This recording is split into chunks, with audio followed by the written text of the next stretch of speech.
नमस्कार, मी दीक्षित गेडाम, पोलीस अधीक्षक सांगली।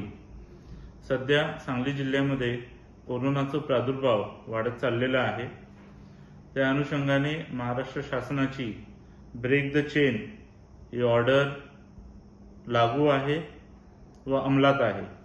त्या अनुषंगाने इंटर डिस्ट्रिक्ट मूवमेंट ही रेस्ट्रिक्ट करण्यात आलेली आहे।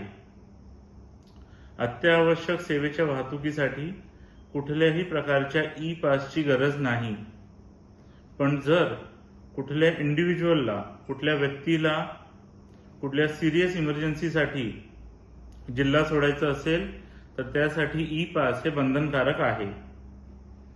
ई पास साठी अप्लाय करताना कुठल्याही प्रकारच्या कोविड नेगेटिव्ह रिपोर्टची आवश्यकता नाही। ई पास साठी अप्लाय करताना कुठल्याही प्रकारच्या कोविड नेगेटिव्ह रिपोर्टची आवश्यकता नाही।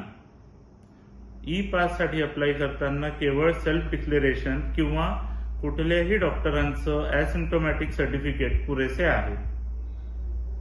जिल्हा पोलीस अधीक्षक या नात्याने मी आपल्या सर्वांना आवाहन करतो की कृपया प्रशासनाला सहकार्य करा व कोरोनाची साखळी तोडण्यास मदत करा। धन्यवाद।